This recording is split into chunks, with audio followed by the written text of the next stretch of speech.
Hello, I'm Amanda Stedke, Vice President of Product at Zaner-Bloser, and I have the privilege of being joined by two experts on reframing social emotional learning in the classroom. First of which is Dr. Ernest Morrell, the Coyle Professor of Literacy Education and Director of the Center for Literacy Education at the University of Notre Dame, as well as Pam Allyn, a leading literacy expert, author, activist, and advocate for children, as well as a motivational speaker. So Pam and Ernest, thank you so much for joining us in this ongoing conversation. I'm just really excited about this topic. It's near and dear to me as we've done a lot of work in literacy and the concept of storytelling. That's what we're here to talk about today. So I'm excited to hear a little bit more from you about storytelling and more specifically what it means to make spaces for storytelling in the classroom and why that's important. And Dr. Morrell, I'd love to hear from you first. Thanks, Amanda. It's great to be here. Hi, everyone. Hey, Pam. Hey, Ernest.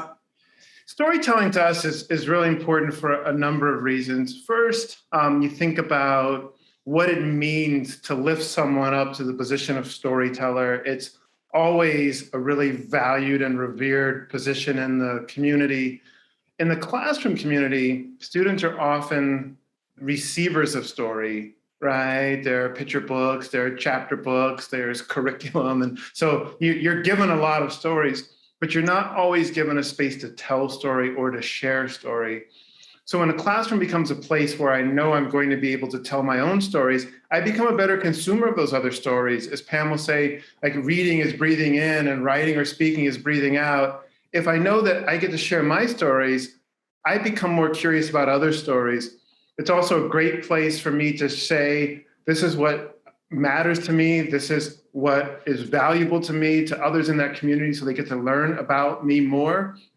It's a way for me to say, oh, these things in my life are powerful, they matter, right? And so when we think about kind of what the purpose of education is, it's to help young people to care more about themselves so that they can care more about others.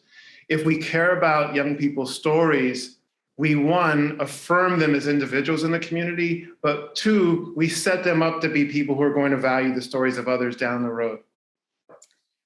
Yes, in all ways. And I think that this idea of the power of story, of that being what guides us and what motivates us, is that we're hearing, listening, speaking, reading, writing, all of those literacy skills are kind of woven into that idea of story.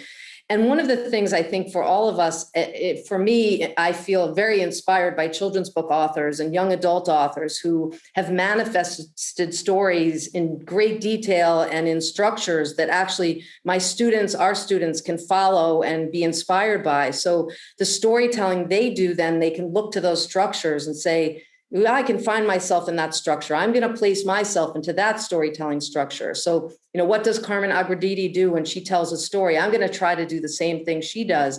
And those are very powerful ideas, because the child listening in that classroom says, wait, I do have a story to tell, and I can put it somewhere. I can pour it into that container, whether it's a container of genre, the type of story we're telling, or the container of a literary structure, whether it's beginning, middle, and end, or a circular structure. All of that storytelling work that has been done for across the centuries is actually very, very powerful for the young child, because they can situate themselves in it and be seen in it, and also hear other people's stories within it. And that idea of social emotional learning then becomes even more powerful, because we're giving them structures to hold their emotions. Yeah, I love that, Pam. I like this idea of kind of dialoguing with your own story, right? And so it's a great way to think about how to respond to the stories that are kind of the part of the classroom life. There's a second part of the question, Amanda, about making space. And so part of it starts with, I think, where Pam left off. And one good space for storytelling is the responses to the stories that are part of the classroom life. But it means a couple of things, I think, that we want to drill down on.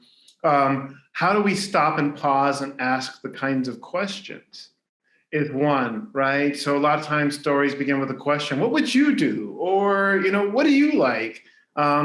Making space is also the kinds of modalities that we storytell in, right? So you write story, you talk story, you draw story, you can photograph story, you can act out story. And I think the third dimension of it is spaces for presentation. Is it a story if you never get to share it?